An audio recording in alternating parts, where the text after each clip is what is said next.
माफ कर, और मैं सबको भी माफ कर दूंगा जितने आदमी ने मेरे को गाली दिया है, खराब किया है, सताया है, तो उसको भी माफी दे देगा। अब हम तो तुमको माफी देता है, अब तुम जानो, तुम्हारा काम जाने, हम तो मर जाते हैं। तो उसने बोला तुम अभी से ये शुरू करो काम, अभी से तुम समझो तभी तुम मरता है, तो जाके सबसे स्क्वायर हो जाओ, सबसे हिसाब खलास करो, तो मेरे को माफ करना और मैं भी तुमको सब माफ कर दिया। तुम्हारे को कोई बात समझ में आती है? किसको पसंद आती है? कोई मेरा ये वचन जो सुना है उसका कितना इनाम देता है? मेरे को पसंद आता है ये बात? इसका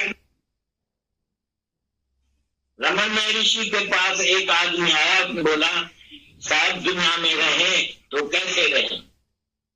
उसने बोला हम एक सरल रास्ता अपनाते हैं, तुमको समझाते हैं। देखो, जब भी तुम्हारा मरने का वक्त आता है तो तुम क्या करता है? तुम हर वक्त ऐसा समझो कि अभी तुम मरता है, तो तुम क्या करेगा? उसने बोला सबसे जाके माफी लेगा। तो भाई अभी हम मरने वाला है, मेरे को माफ करना, मेरा पाप माफ कर, और मैं सबको भी माफ कर दूंगा जितने आदमी ने मेरे को गाली दिया है, खराब किया है, सताया है, तो उसको भी माफी दे देगा। अब हम तो तुमको माफी देता है, अब तुम जानो, तुम्हारा काम जाने, हम तो मर जाते हैं। तो उसने बोला तुम अभी से ये शुरू करो काम, अभी से तुम समझो तभी तुम मरता है, तो जाके सबसे स्क्वायर हो जाओ, सबसे हिसाब खलास करो, तो मेरे को माफ करना और मैं भी तुमको सब माफ कर दिया। तुम्हारे को कोई बात समझ में आती है? किसको पसंद आती है? कोई मेरा ये वचन जो सुना है उसका कितना इनाम देता है? मेरे को पसंद आता है ये बात? इसका इनाम कोई? आगे बढ़ो, आगे बढ़ा कदम। दादा बोलता है जब भी हमने चिंता छोड़ी, इच्छा छोड़ी, अपने वाले को हाथ जोड़ा, नहीं सुने तो नहीं सुने। जब सारी दुनिया को जाके ज्ञान सुनाया तो अपने वाला पांव धो के हमारा पिता है। अभी दादा हमको ज्ञान सुनाओ, हमारे भक्तों से वो ज्ञान सुनेगा, ऐसा बोलता था। जिसको हम ज्ञान सुनाएगा तो हमारा बच्चा उसी से आके ज्ञान सुनेगा। भाई तुमको वही दादा ने इतना ज्ञान सुनाया है, अभी हम तुम्हारे को गुरु समझता है, हमको ज्ञान सुनाओ। और सचमुच जैसे ही हुआ, उसका बेटा, उसकी बेटी, उसकी बहू सब ज्ञान में आई, उसकी औरत भी ज्ञान में आ गई बेचारी, वो भी मुक्त हो गई। रोज कहला के बेटी ने हमारे पास आओ ज्ञान सुनाओ। बीमार हो गई, बीमारी में रोज हमारे सत्संगी लोग उधर जाते थे, उसको ज्ञान सुनाते। और बेचारी को दादा ने बैठ के ज्ञान सुनाया। वो सुन के बेचारी को बोला मेरे को कृष्ण भगवान का दर्शन हुआ। अरे मैं तो कृष्ण भगवान के उसमें बैठी हूँ, आरती किया, ऐसा आरती किया दादा को। दादा आप नानक का है, आप कृष्ण है। बेचारी को शरीर छोड़ने के टाइम दादा को बोला आप ऐसा बोला, आप गुरु नानक है, आप कृष्ण है। ऐसा करके सामने देखा तो दादा ने देखा जब हमने इच्छा छोड़ी तो सारी दुनिया के झुकी, घर वाला भी आके झुका। जब हमको ऐसा चाहना थी कि घर वाला सुधरे तो कोई नहीं सुधरता था। ज्ञान का कदर पिछाड़ी को पड़ता है, घर वालों को, क्योंकि घर वाला किसको नहीं समझता कि ये कोई भगवान भी हो सकता है। ये तो मेरा बाप है, औरत बोलेंगे ये मेरा मर्द है, ये कैसे भगवान होएगा? और उसका स्वार्थ नहीं पूरा होएगा तो वो दुखी होएगा और भी। तो पहले सब दुखी हुआ, मुंह निकाला, पीछे निर्मोही बन गए, पीछे आके पहचाना। दुख में जल जाता है, मर जाता है, किसको कोई बीमारी नहीं होती है। वैसे भी किसको फांसी पर चढ़ाया जाता है, किसको कैसा, किसको कैसा। ऐसे भी शरीर के ऊपर प्रारब्ध अनुसार दुख आएगा कि नहीं। क्राइस्ट की भी एक ड्रामा ही था, ऐसा ही ड्रामा था, ऐसी प्रारब्ध थी, लेकिन क्राइस्ट को हमेशा के लिए ऐसा मौत दिया, हमेशा के लिए अमर कर दिया। आज भी क्राइस्ट है ना, देखो ऐसा उसको मौत दिया जो सारी दुनिया उसको अभी पूजती है। अगर ऐसा क्रूसीफाई नहीं किया जाता था ना, और क्राइस्ट की स्थिति उसी टाइम देखने की जैसी थी ना, वो लिपट भी रहा था, बोलता था मैं ब्रह्म हूँ, मैं आत्मा हूँ, और भगवान ने सबको जो है वो माफी दे देना, किसी ने भी मेरे को दुख नहीं दिया है, कोई भी नहीं है दुख देने वाला मेरे को। उसने समझा ऐसा होएगा ही, ऐसा होता ही है। सच के रास्ते पर अगर ऐसा नहीं होएगा तो ये भगवान हमारे को ऐसा दुख भेज के सारी दुनिया में शायद मशहूर करना चाहता है। शरीर तो वैसे भी जा रहा है, सबका जाता है, कोई अंध में बिस्तरे में मर जाता है कुंगरे में, इसलिए अच्छा है कि क्राइस्ट का मौत अच्छा है। शानदार मौत दिया भगवान ने उसको, जो सारी दुनिया उसको आज तक पूजती है, नहीं भुला सकती है। कितना क्राइस्ट को आज पूज रहे हैं। अगर ऐसा मौत नहीं आता था, सच के लिए उसने शरीर दिया ना। एक सोल्जर है अपने देश के लिए शरीर देता है तो भी उसका भी नाम निकलता है, वो बोलता है मैं अमर हो गया। जो भाई लड़ाई में मरेगा अमर हो जाएगा, वो मौत के सामने ऐसा जाता है खुशी से, भाई मौत भी हो गया तो भी क्या हुआ, देश के लिए मैंने मौत भी सका तो कुछ नहीं हुआ, और मौत भी उसके लिए अमरता है। ये भगत भगवान के लिए, परमात्मा के लिए, सच के लिए अगर शरीर देता है तो ये तो बहुत आसान बात है, बड़ी अच्छी बात है। भगत खुश होता है इसी मौत में। आई में डाई दैट यू में लिव, मैं मर भी जाऊं तो भी दुनिया तो जीती रहे, तुमको तो जीना सिखा के गया ना क्राइस्ट। मर गया तो क्या हुआ, शरीर तो वैसे ही मरने वाला है। कैसे भी अभी अज्ञानी को ऐसी तकलीफ नहीं आ सकती है। कोई जुम्मन में मरता है, कोई आग में जलता है, इसको आग लग गई, कोई समुद्र में डूबता है, कोई कैसा, कोई फांसी पर, कोई कैसे, किसको खून किया जाता है, किसको कैसे ऊपर जंप देता है 5 मारे से। अज्ञानी भी ऐसे कई मौत में मरते हैं, लेकिन वो दुखी होकर मरता है और ज्ञानी को दुख में संताप। समझता था ऐसे ही ड्रामा में है, ड्रामा ऐसा ही है शरीर का। सबके शरीर का ड्रामा अलग अलग है ना। क्राइस्ट के शरीर का ड्रामा ही अलग है। कृष्ण के शरीर का ड्रामा, भाई बेचारे को तीर लगा पाँव में, तो तीर क्यों लगा, भगवान होके उसको तीर लगा है पाँव में, इतना दर्द क्यों कराया उसको। यही ड्रामा था उसका। ब्रह्म ज्ञानी जब आता है तो ड्रामा करके जाता है, लीला करके जाता है, खेल करके अंतर ध्यान होता है। ऐसा नहीं वो दुखी होता है अज्ञानी की तरह। मेरे को ये दुख क्यों भेजा भगवान, मेरे को ये दुख क्यों भेजा। वो बोलता है दुख दारू, दुख तो मेरे लिए सौगात है, दुख तो मेरे लिए मिठाई है। भगवान ये दुख भेजा और ऊपर चढ़ने के लिए और अपने नजदीक करने के लिए। तुम सच बताओ, जब भी तुम्हारे ऊपर कोई दुख आया होगा, बीमारी आई होगी, तो तुम और ऊपर हुआ होगा, भगवान के नजदीक हुआ है कि दूर हुआ है। दुख में कौन सी भलाई है, तुम बताओ। जब भी किसको बीमारी आई है, दुख आया, तुम सच बताओ कि भगवान के नजदीक हुआ है कि दूर हुआ है। हो जाएगा। सतगुरु सहज समाधि सिखाया, शिव ओम का मंत्र।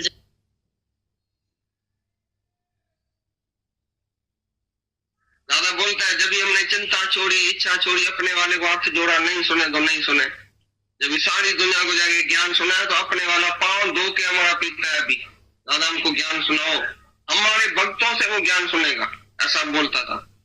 जिसको हम ज्ञान सुनाएगा तो हमारा बच्चा उसी से आके ज्ञान सुनेगा।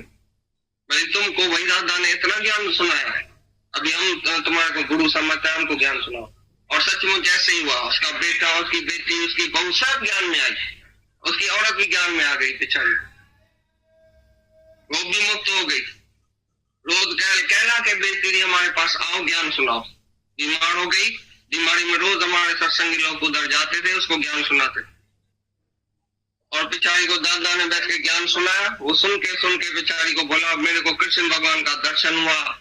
अरे मैं तो कृष्ण भगवान के उसमें बैठी हूँ। आरती किया, ऐसा आरती किया दादा को, दादा आप नानक है, आप कृष्ण है। बेचारी को शरीर छोड़ने के टाइम दादा को बोला आप ऐसा बोला, आप गुरु नानक है, आप कृष्ण है। ऐसा करके सामने देखा तो दादा ने देखा जब हमने इच्छा छोड़ी तो सारी दुनिया के झुकी, घर वाला भी आके झुका। जब हमको ऐसा चाहना थी कि घर वाला सुधरे तो कोई नहीं सुधरता था। ज्ञान का कदर पिछाड़ी को पड़ता है घर वालों को, क्योंकि घर वाला किसको नहीं समझता कि ये कोई भगवान भी हो सकता है। ये तो मेरा बाप है, औरत बोलेंगे ये मेरा मर्द है, ये कैसे भगवान होगा। और उसका स्वार्थ नहीं पूरा होगा तो वो दुखी होगा और भी। तो पहले सब दुखी हुआ, मुंह निकाला, पीछे निर्मल बन गया, पीछे आके पहचाना। दुख में जल जाता है, मर जाता है, किसको कोई बीमारी नहीं होती है। वैसे भी किसको फांसी पर चढ़ाया जाता है, किसको कैसा। ऐसे भी शरीर के ऊपर प्रारब्ध अनुसार दुख आएगा कि नहीं। क्राइस्ट की भी एक ड्रामा ही था, ऐसा ही ड्रामा था, ऐसी प्रारब्ध थी। लेकिन क्राइस्ट को हमेशा के लिए ऐसा मौत दिया, हमेशा के लिए अमर कर दिया। आज भी क्राइस्ट है ना, देखो ऐसा उसको मौत दिया जो सारी दुनिया उसको अभी पूजती है। अगर ऐसा क्रूसीफाई नहीं किया जाता था ना, और क्राइस्ट की स्थिति उसी टाइम देखने की जैसी थी ना, वो लिपट भी रहा था, बोलता था मैं ब्रह्म हूँ, मैं आत्मा हूँ, और भगवान ने सबको जो है वो माफी दे देना, किसी ने भी मेरे को दुख नहीं दिया है, कोई भी नहीं है दुख देने वाला मेरे को। उसने समझा ऐसा होएगा ही, ऐसा होता ही है। सच के रास्ते पर अगर ऐसा नहीं होएगा तो ये भगवान हमारे को ऐसा दुख भेज के सारी दुनिया में शायद मशहूर करना चाहता है। शरीर तो वैसे भी जा रहा है, सबका जाता है, कोई अंध में बिस्तरे में मर जाता है, कुंगरे में। इसलिए अच्छा है कि क्राइस्ट का मौत अच्छा है। शानदार मौत दिया भगवान ने उसको, जो सारी दुनिया उसको आज तक पूजती है, नहीं भुला सकती है। कितना क्राइस्ट को आज पूज रहे हैं। अगर ऐसा मौत नहीं आता था, सच के लिए उसने शरीर दिया ना। एक सोल्जर है अपने देश के लिए शरीर देता है तो भी उसका भी नाम निकलता है, वो बोलता है मैं अमर हो गया। जो भाई लड़ाई में मरेगा अमर हो जाएगा, वो मौत के सामने ऐसा जाता है खुशी से, भाई मौत भी हो गया तो भी क्या हुआ, देश के लिए मैंने मौत भी सका तो कुछ नहीं हुआ, और मौत भी उसके लिए अमरता है। ये भगत भगवान के लिए, परमात्मा के लिए, सच के लिए अगर शरीर देता है तो ये तो बहुत आसान बात है, बड़ी अच्छी बात है। भगत खुश होता है इसी मौत में। आई में डाई दैट यू में लिव, मैं मर भी जाऊं तो भी दुनिया तो जीती रहे। तुमको तो जीना सिखा के गया ना क्राइस्ट। मर गया तो क्या हुआ, शरीर तो वैसे भी मरने वाला है। कैसे भी अभी अज्ञानी को ऐसी तकलीफ नहीं आ सकती है। कोई जुम्मन में मरता है, कोई आग में जलता है, जिसको आग लग गई, कोई समुद्र में डूबता है, कोई कैसा, कहीं फांसी पर, कोई कैसे, किसको खून किया जाता है, किसको कैसे ऊपर जंप देता है 5 मारे से। अज्ञानी भी ऐसे कई मौत में मरते हैं, लेकिन वो दुखियों क्या मरता है और ज्ञानी को दुख में संताप। समझता है ऐसे ही ड्रामा में है, ड्रामा ऐसा ही है इस शरीर का। सबके शरीर का ड्रामा अलग अलग है ना। क्राइस्ट के शरीर का ड्रामा ही अलग है।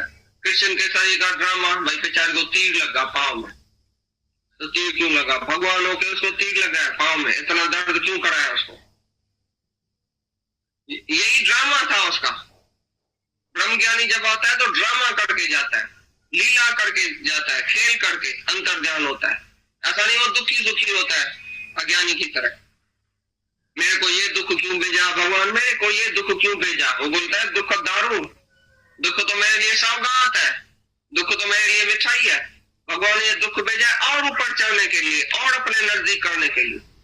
तुम सच बताओ, जब भी तुम्हारे ऊपर कोई दुख आया होगा, बीमारी आई होगी, तो तुम और ऊपर हुआ होगा, भगवान के नजदीक हुआ है कि दूर हुआ है। दुख में कौन सी भलाई है, तुम बताओ। जब भी किसको बीमारी आई है, दुख आया, तुम सच बताओ कि भगवान के नजदीक हुआ है कि दूर हुआ है। हो जाएगा। सतगुरु सहज समाधि सिखाया, शिवोहम का मंत्र जपाया। गुरु ऐसी तुमको सच्ची समाधि सिखाएगा जो तुमको शिवोहम की धुनी अंदर लगेगी। तो मैं ही तो हूँ, दूसरा नहीं है। वो सच्ची समाधि है नहीं। बाकी 1 घंटा समाधि लगा के फिर व्यवहार में आएगा, फिर तेरा मेरा करेगा, फिर राग द्वेष ईर्ष्या असद, फिर 5 विकारों की अग्नि में जलता मरता भस्म होता जाएगा। ये समाधि कौन सी है। वो मुझसे खता और तुम बख्शो, ये रोज का झगड़ा कौन करे। रोज तेरे से भूल होती है, फिर बोलता है गुरु मेरे को बख्शना, माफ करना। मैं तो समाधि में बैठता हूँ लेकिन मेरा मन नहीं लगता है। तभी बोलता है हो मुझसे खता और तुम बख्शो, ये रोज का झगड़ा कौन करे। ये रोज का झंझट, रोज का झगड़ा, रोज भूल होती है, फिर रोज ऐसे गुरु से अगर माफी मांगे तो हमारे से भूल होती है। अरे तुम ऐसा भूल होकर विचरेगा, ऐसा तुम घर में रहेगा जैसे योगी सच्चा सन्यासी होकर घर में रहेगा। ऐसी सन्यासी की भी समाधि नहीं लगी है जैसी तुम्हारी लगेगी। पर एक बार जरूर जो है गुरु के पास आकर मन को बेचना पड़ेगा। तभी गुरु नानक बोलता है तो मन बेचे सतगुरु के पास, तिस सेवक का कार्य रास। जो मन को बेचता है गुरु को, सारी मन की पाप पुण्य जो भी किया है लाइफ में, वो गुरु को देकर हमेशा के लिए खाली हो जाएगा, तो उसकी सच्ची समाधि लग जाएगी। तिस सेवक का कार्य रास। धर्मराज दूसरा तुमको मिलेगा नहीं जो तुम्हारा हिसाब किताब मांगेगा। गुरु ही तुम्हारा धर्मराज है, वही तुम्हारा हिसाब किताब देखेगा और इधर ही चिट्ठा फाड़ के फेंक के अग्नि में जला देगा, खत्म कर देगा। कौन सा धर्मराज तुम्हारे पास आएगा। सब लोग तुमको बोलते हैं धर्मराज जब लेखा मांगे क्या मुख लेके जाएगा। धर्मराज ऊपर नहीं बैठा है, धर्मराज गुरु है। सच्चा धर्मराज गुरु है, तुम्हारे से हिसाब किताब मांग के तुमको खाली कर देगा। तेरी स्लेट ही अंदर की साफ हो जाएगी। तेरे मन में जो चित्र चिटा पड़ा है नहीं, वही अंदर का खाली हो जाएगा। एक बार एक आदमी इधर, अभी की बात है, बॉम्बे में ऐसा ज्ञान सुना, उसकी जो है ना ऐसे सारी देही जो है कांपने लगी। बोला सारी उम्र जो मैंने पाप किया है, अभी मैं ज्ञान सुनता हूँ तो मेरे अंदर में कंपायमान शुरू होती है, तो मेरा पाप किधर जाएगा? मैंने जो अनजान हो के मैंने पाप किया वो किधर जाएगा? हमने बोला जैसे ज्ञान अग्नि कर्म दग्ध है, ज्ञान की अग्नि इतनी जलती है जिसमें तुम्हारा जो कर्म है वो जल के भस्म हो गए। जैसे ने एक बार एक राजा को, समझो कि 3 स्त्रियां हैं, तो एक ही राजा के मरने से 3 स्त्रियां विधवा हो जाएगी या कोई बचेगी? कोई सधवा भी रहेगी? तीनों ही विधवा हो जाएंगी। नहीं, इसी तरह से गुरु मिलने से तुम्हारे तीनों प्रकार का कर्म जो है जल के राख हो जाएगा, भस्म हो जाएगा। संचित प्रारब्ध क्रियमान, कैसा भी तुमने पाप किया है, कर्म किया है, तो इधर ही तुम्हारा ज्ञान अग्नि में ये खत्म हो जाएगा, जल के भस्म हो जाएगा। तभी उसको शांति आई। बोला हमको नींद ही नहीं आती है। हमने बोला क्यों नहीं आएगी? आएगी तभी जब भी गुरु के पास बैठिए, तुम मन खाली करके जाओ। जो भी सारी उम्र में पाप कर्म किया है, अच्छा किया है, बुरा किया है, भला किया है, कैसा भी किया है, मन बेच के इधर खाली हो जाओ। फिर अभी ऐसा होके रहता था जैसे मेरे से पाप ही नहीं हुआ, पर बशर्ते फिर दोबारा ये भूल नहीं करे, दोबारा ऐसा कर्म नहीं करे, तभी इसका माफ हो सकता है। तो तुम भी हमेशा के लिए ऐसा मुक्त हो सकता है। अभी का भी इधर ही बैठ के तुम अच्छा संकल्प करके उठेगा तो आए तेरे दर पे तो कुछ करके उठेंगे, या तो वसल हो जाएगा या मर के उठेंगे, तो बराबर तेरे को सब कुछ प्राप्त हो जाएगा। जैसे नैलॉन का जोड़ाव फ्री साइज होता है, सबके पाँव में एक ही साइज का जोड़ाव डालेगा, बच्चे से चाहे बड़े भी, उसके पाँव में डालो, सबके पाँव में डालो, तो नैलॉन का जोड़ाव कितना भी बड़ा छोटा हो सकता है। तो एडजस्ट कर दिया ना नैलॉन के जोड़ाव में। ऐसी तरह से तुम्हारा मन भी एडजस्ट करे with the will of God. Adjust your will with the will of God.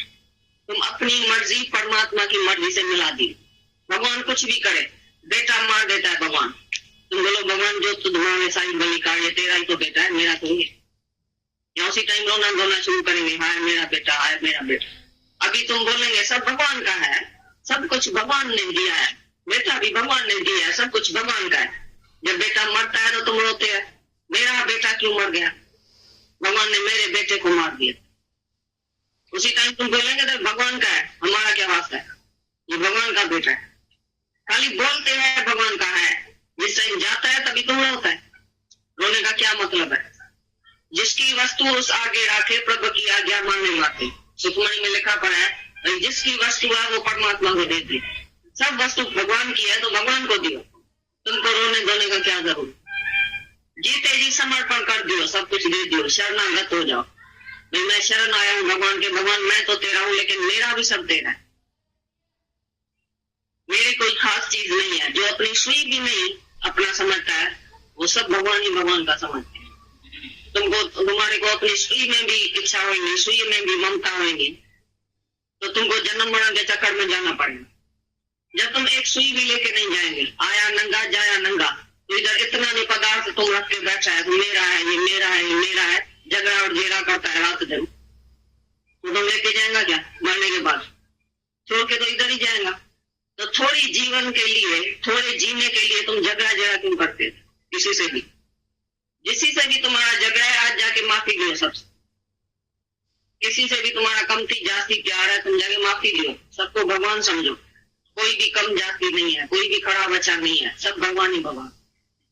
एक ही भगवान देखो सब में, जो सब में परमात्मा देखता है वो कभी नहीं बोलता है इसने मेरे को दुखी किया, इसने मेरे को सुखी किया, ये खराब है, ये अच्छा है।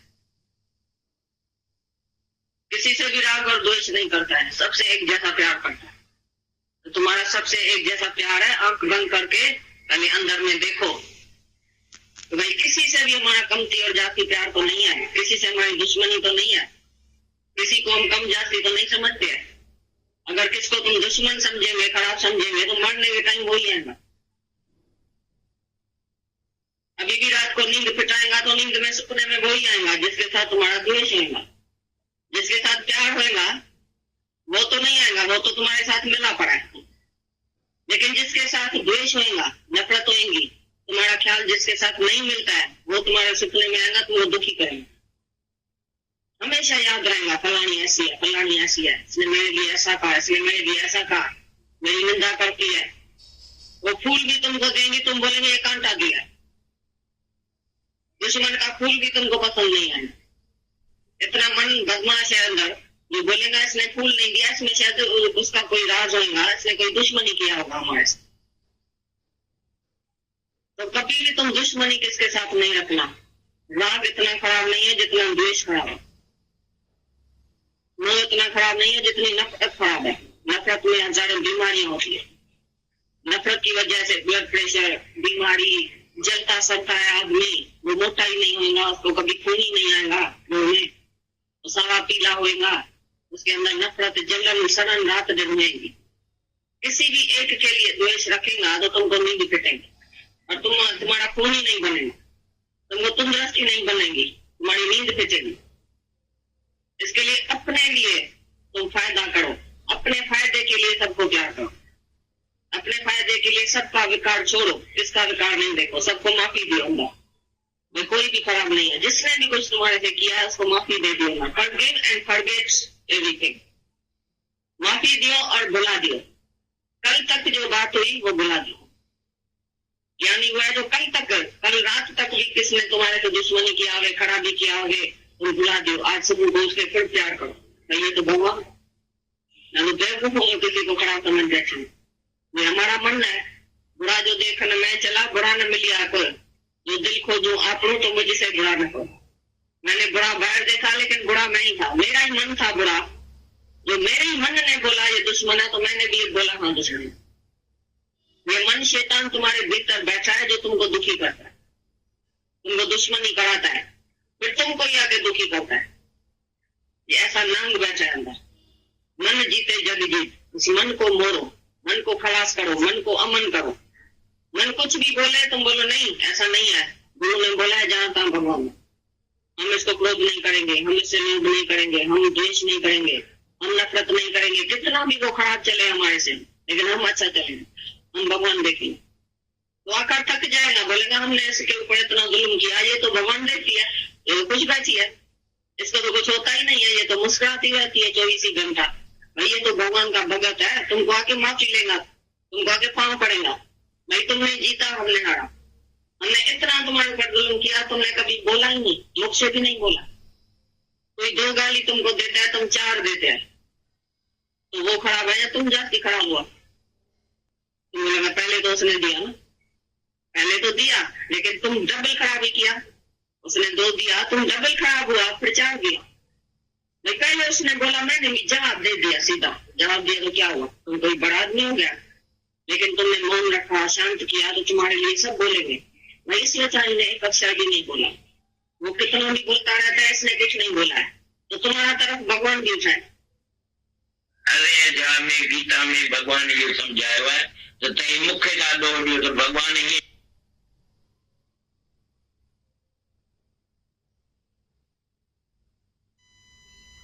कल से वाणी चल रही है, वाणी तो ऐसी है लगता है बंद ही नहीं करो, फिर सुनो, फिर सुनो। बोड़ा मन वरी तो बुध, ऐसे फील होता है। इतनी वाणी इतना सूक्ष्म बनाती हैं ये वाणियाँ, इतना अंतर्मुखी बनाती हैं हमें ये वाणियाँ।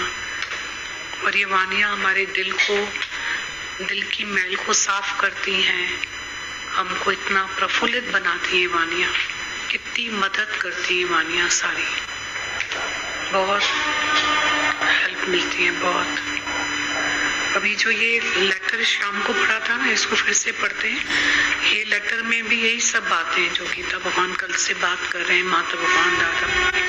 इसको फिर से पढ़ते हैं, बहुत सूक्ष्म लेटर है। गीता भगवान का पत्र है। गीता भगवान लिखते हैं, हो सकता है आपने गुनाह देखने में कोई गलती की हो सकता है आपने गुनाह देखने में कोई गलती की हो, या किसी हालत में आकर मन की किसी मुराद के सिवाय वो गुनाह हो गया हो। ऐसे भी जानो कि अच्छे बुरे गुण हर एक में होते हैं, इसलिए आप उनके अच्छे गुण देखकर उनसे प्रेम करो। सच्चा गुनाह देखकर भी किसी की बेइज्जती नहीं करो, न ही उन पर क्रोध करो। उनके गुनाह निकालने की कोशिश नहीं करो। किसी वक्त शायद तुम्हारे निरादर, बेइज्जती या क्रोध करने पे गुनाहगार की वृत्ति दब जाएगी, पर इस तरीके से गुनाहगार की वृत्ति बिल्कुल नाश नहीं होगी। पर हो सकता है तुम्हारे द्वारा की हुई बेइज्जती या क्रोध उसके मन में चुपता रहे, इसलिए उसका मन गुनाह के पश्चाताप के बदले तुम्हारे लिए निरादर व क्रोध का बदला लेने की सोच में लगा रहे। गीतावन लिखते हैं, हो सकता है आपने गुनाह देखने में कोई गलती की हो या किसी हालत में आकर मन की किसी मुराद के सिवाय वो गुनाह हो गया हो। ऐसा भी जानो कि अच्छे बुरे गुण हर एक में होते हैं, इसलिए आप उनके अच्छे गुण देखकर उनसे प्रेम करो। सच्चा गुनाह देखकर भी किसी की बेइज्जती नहीं करो, ना ही उन पर क्रोध करो। उनके गुनाह निकालने की कोशिश नहीं करो। किसी वक्त शायद तुम्हारे निरादर, बेइज्जती या क्रोध करने पे गुनाहगार की वृत्ति दब भी जाएगी, पर इस तरीके से गुनाहगार की वृत्ति बिल्कुल नाश नहीं होगी। पर हो सकता है तुम्हारे द्वारा की हुई बेइज्जती या क्रोध उसके मन में चुपता रहे, इसलिए उसका मन गुनाह के पश्चाताप के बदले तुम्हारे लिए निरादर व क्रोध का बदला लेने की सोच में लगा रहे, इसलिए उसमें दूसरे नए खराब ख्याल पैदा होते रहे। फिर तुम भी उसका ऐसे ही खराब व्यवहार देखकर ज्यादा क्रोधी और गुनहगार बन जाओगे। अगर किसी के अवगुण बिल्कुल निकालने हैं तो पहले उस इंसान के दोस्त बने और उसके मन में अपने लिए प्यार और श्रद्धा पैदा करें, फिर उसको समझाना चाहिए। एक बात याद रखो, कोई भी दूसरे के सामने अपनी बेइज्जती सहन नहीं कर सकेगा। वो व्यक्ति चाहे कुछ नहीं भी कहे तो भी उसे बहुत, वो व्यक्ति चाहे कुछ नहीं भी सहे तो भी उसे बहुत दुख होगा, पर और मन में बेइज्जती करने वाले के लिए बुरी भावना पैदा होगी। इसलिए अगर किसी को कुछ कहना है तो अकेले में कहो, वो भी जितना हो सके उतने प्यार से, मीठी जुबान से। जैसे अपने फायदे नुकसान का ख्याल करते हैं वैसे दूसरे का भी रखें। गीतावन लिखते हैं, दो मनुष्य आपस में बात करते हो तो उनकी बात सुनने की कोशिश ना करें। अगर तुम्हारे वहां मौजूद रहने से उन्हें संकोच होता है तो आप वहां से हट जाए। इसके सिवाय उनसे कोई बात खोद के नहीं पूछो, क्योंकि वो बात अगर बताने योग्य नहीं होगी तो तुम्हारे बार बार पूछने पर या तो उनको झूठ बोलना पड़ेगा या धर्म संकट में पड़ जाएंगे कि क्या करें, जिससे आगे चलकर उनमें दूसरे अवगुण भी आ जाएंगे, जिसके कारण आप बनोगे। किसी से भी खराब व्यवहार नहीं करो। जब भी कोई अपनी बात आपसे करे तो अपनी बात बीच में मत लाओ, क्योंकि तुम्हारी बात सुनने में उसको उतना अच्छा नहीं लगेगा जितना अपनी बात बताने में। इसलिए आप उनकी बात सुनो और कोई ऐसी अच्छी पसंद आने वाली बात बताओ कि उसके हृदय में तुम्हारे लिए प्रेम पैदा हो। कोई आपस में बात करते हो, आप बीच में बात करके बात नहीं काटो।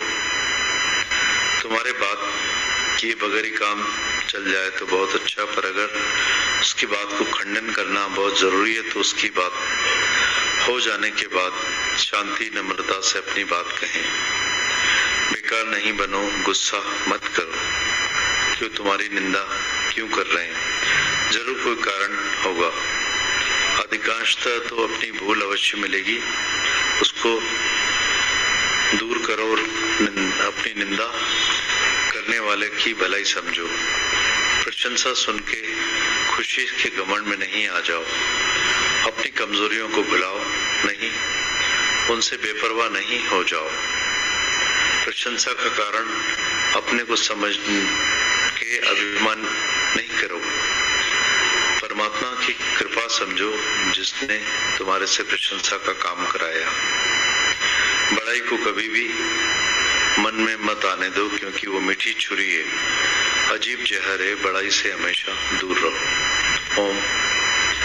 गीता भगवान। फिर पढ़ते हैं एक बार। गीता भगवान लिखते हैं, हो सकता है कि आपके गुनाह देखने में कोई गलती की हो सकता है आपने गुनाह देखने में कोई गलती की हो, या किसी हालत में मन की किसी मुराद के सिवाय वो गुनाह हो गया। ऐसे भी जानो कि अच्छे बुरे गुण हर एक में होते हैं, इसलिए आप उनके अच्छे गुण देखकर उनसे प्यार करो। सच्चा गुनाह देखकर भी किसी की बेइज्जती नहीं करो, न ही उन पर क्रोध करो, उनके गुनाह निकालने की कोशिश भी नहीं करो। किसी वक्त शायद तुम्हारे निरादर, बेइज्जती या क्रोध करने पे गुनाहगार की वृत्ति दब भी जाएगी, पर इस तरीके से गुनाहगार की वृत्ति बिल्कुल नाश नहीं होगी। पर हो सकता है तुम्हारे द्वारा की हुई बेइज्जती या क्रोध उसके मन में चुभता रहे, इसलिए उसका मन गुनाह के पश्चाताप करने के बदले तुम्हारे लिए निरादर व क्रोध का बदला लेने की सोच में लगा रहे, और इसलिए उसमें दूसरे खराब ख्याल पैदा होते रहे। फिर तुम भी उसका ऐसा खराब व्यवहार देखकर ज्यादा क्रोधी और गुनहगार बन जाओगे। अगर किसी के अवगुण बिल्कुल निकालने हैं तो पहले उस जान के सच्चे दोस्त बने और उसके मन में अपने लिए प्यार और श्रद्धा पैदा करें, और उसको समझाना चाहिए कि एक बात याद रखो, कोई भी दूसरे के सामने अपनी बेइज्जती सहन नहीं कर सकेगा। वह व्यक्ति चाहे कुछ नहीं भी कह सके तो भी उसे बहुत दुख होगा और मन में बेइज्जती करने के वाले के लिए बुरी भावना पैदा होगी। इसलिए अगर किसी को कुछ कहना है तो अकेले में कहो, वो भी जितना हो सके उतने प्यार से, मीठी जुबान से। जैसे अपने फायदे नुकसान का ख्याल रखते हैं वैसे दूसरे का भी रखें। दो मनुष्य आपस में बात करते हो तो उसकी बात सुनने की कोशिश ना करें, और अगर तुम्हारे वहां मौजूद रहने से उनको संकोच होता हो तो वहां से हट जाओ। इसके सिवाय उनसे कोई बात खोद के नहीं पूछो, क्योंकि वो बात अगर बताने योग्य नहीं होगी तो तुम्हारे बार बार पूछने पर या तो उनको झूठ बोलना पड़ेगा या धर्म संकट में पड़ जाएंगे कि क्या करें, जिनसे आगे चलकर उसमें दूसरे अवगुण भी आ जाएंगे, जिसका कारण आप बनोगे। किसी से भी खराब व्यवहार ना करो। जब भी कोई अपनी बात आपसे करे तो अपनी बात बीच में मत लाओ, क्योंकि तुम्हारी बात सुनने में उसको उतना अच्छा नहीं लगेगा जितना अपनी बात बताने में। इसलिए आप उनकी बात सुनो और उसको ऐसी अच्छी पसंद आने वाली बात बताओ कि उसके हृदय में तुम्हारे लिए प्रेम पैदा हो। कोई आपस में बात करते हो तो बीच में बात करके बात नहीं काटो। तुम्हारे बात किए बगैर ही काम चल जाए तो बहुत अच्छा, पर अगर उसकी बात को खंडन करना बहुत जरूरी है तो उसकी बात हो जाने के बाद शांति, इज्जत, नम्रता से अपनी बात कहो। बेकार नहीं बनो, गुस्सा मत करो कि वो तुम्हारी निंदा क्यों कर रहे हैं, जरूर कोई कारण होगा। अधिकांशतः तो अपनी भूल अवश्य मिलेगी, उसको दूर करो। निंदा करने वाले की भलाई समझो। प्रशंसा सुन के खुशी से घमंड में नहीं आ जाओ। अपनी कमजोरियों को भुलाओ, नहीं उनसे बेपरवाह नहीं हो जाओ। प्रशंसा का कारण अपने को समझ के अभिमान नहीं करो। परमात्मा की कृपा समझो जिसने तुम्हारे से प्रशंसा का काम कराया है। बड़ाई को कभी भी मन में नहीं आने दो, क्योंकि वो मीठी छुरी है, अजीब जहर है। बड़ाई से हमेशा दूर रहो। ओम। गीता।